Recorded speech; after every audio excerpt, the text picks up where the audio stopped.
Hello and welcome to a day in 15 minutes UPSC Prelims Daily Current Affairs.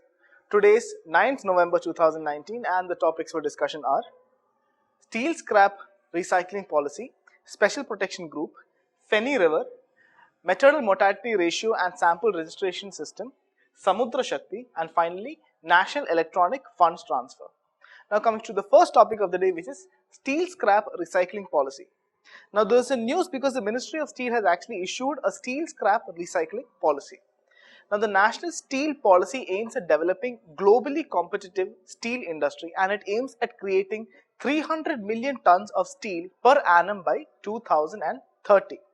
Alright, now the major objectives of this policy is that the policy aims at promoting scientific collection and processing activities of recyclable ferrous and non-ferrous scraps.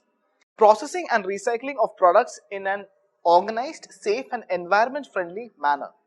Then there is to produce high-quality ferrous scrap for quality steel production, therefore minimizing the dependency of steel on imports.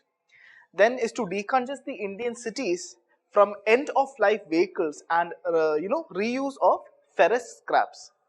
Now the policy also promotes the 6R principle, that is reduce, recycle, reuse, recover, remanufacture and finally redesign. So these are the 6 R's which the policy is trying to promote. Now coming to the next topic, which is Special Protection Group, and this is in news because Rahul Gandhi has actually thanked the SPG for protecting the Gandhi family for years, which is now the current government has removed Rahul Gandhi and the immediate members of his family from the SPG protection. Alright, now coming to the SPG, basically what is SPG protection? SPG is an armed force of the Union for providing proximate security cover to the Prime Minister, former Prime Ministers and their immediate family members. Now, SPG provides security to its protectees at their office and residence during local functions and during internal as well as external tours. SPG works on the motto of zero error and culture of excellence. It was formed in 1985 after the assassination of our Prime Minister Indira Gandhi as an executive body on the recommendation of Birbal Nath Committee. So this is one point that you need to keep in mind. SPG came because of the recommendations of Birbal Nath Committee. Now the SPG Act was enacted by the Parliament in 1988 and as of now only the Prime Minister of India will be having SPG protection. Coming to the different levels of protection, there are basically 6 types of protection. That includes X, Y, Y plus, Z, Z plus and finally SPG protection. Now while SPG is meant only for the Prime Minister and his immediate family, other categories can be provided to anyone about whom the central or the state governments have input about facing any sorts of threats. Now coming to just a quick idea about what the other types of protection are. The X category on an average entails just one gunman protecting the individual.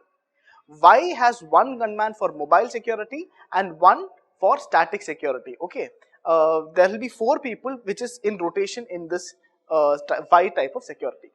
In Y plus, there are 2 policemen on rotation for security and 1 for residence security. Z has 6 gunmen for mobile security and 2 for residence security. And finally, Z plus has 10 security personnel for mobile security and 2 plus 8 for residence security. All this information that you need will be provided to you in the link given below, that is neoiascap.com. Alright. Now coming to how the different security levels are decided.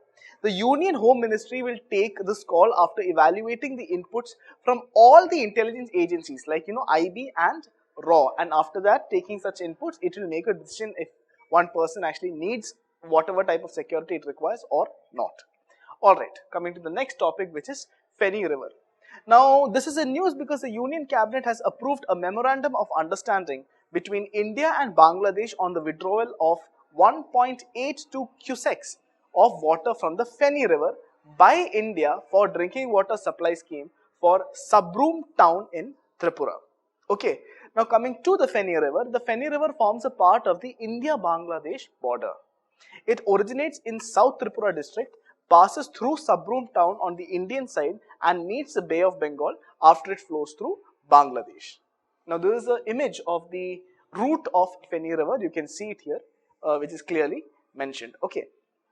Now, talking about the importance of the India-Bangladesh MOU, in August of 2019, India and Bangladesh held a water secretary level meeting of the Joint River Commission in Dhaka, wherein it was agreed to collect data and prepare water sharing agreements for 7 rivers. And these 7 rivers are Manu, Mukurti, Khowai, Gumti, Dharla, Tukkumar, and finally Fenny.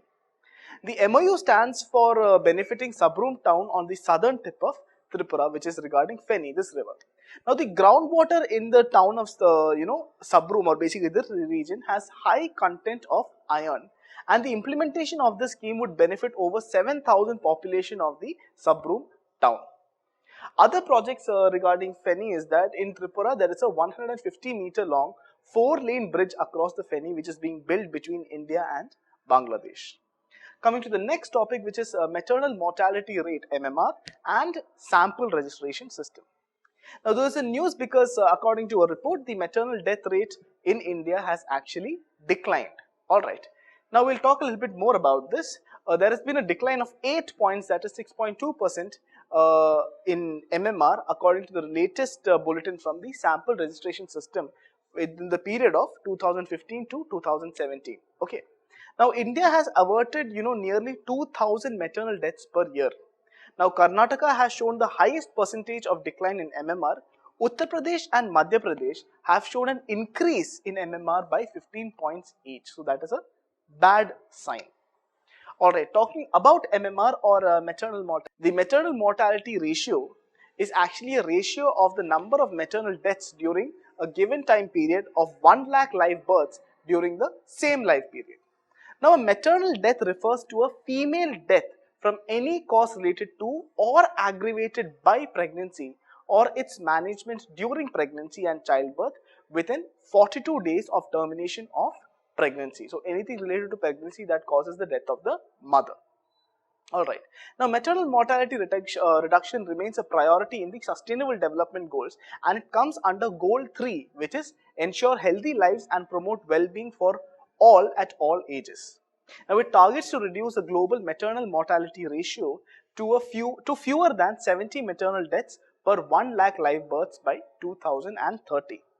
Now, in India, National Health Policy of 2017 has actually targets of having MMR 100 per 1 lakh live births by 2020. So, according to India's plan of National Health Policy, it aims to bring MMR at 100 per 1 lakh live births by 2020.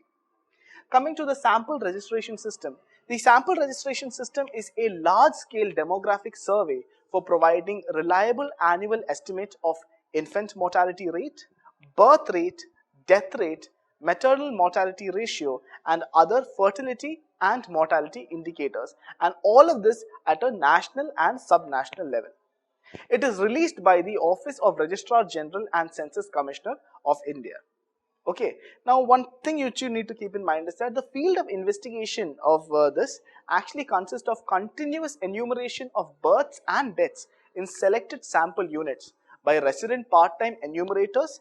Generally, these guys are going to be the Anganwadi workers, teachers, and an independent survey every 6 months by the SRS supervisors.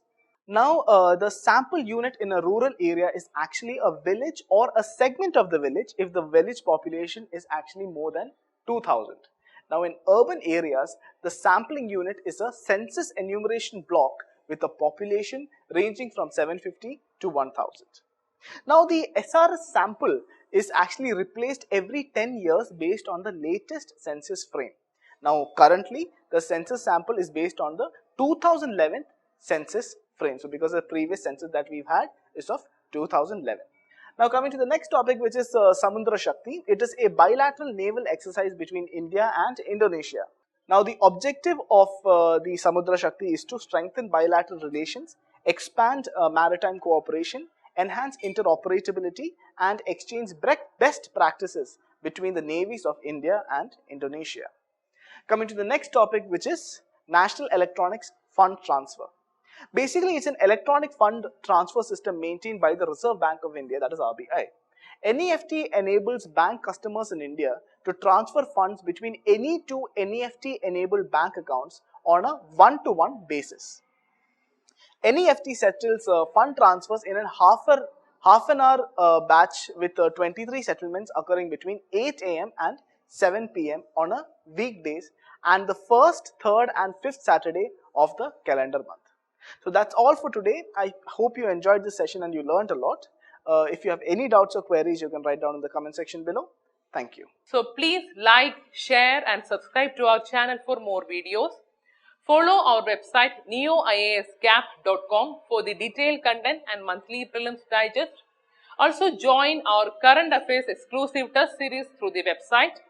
And finally, participate in the daily current affairs prelims infotainment quiz at our Telegram channel, that is Neo IAS Prelims, at 9:30 p.m.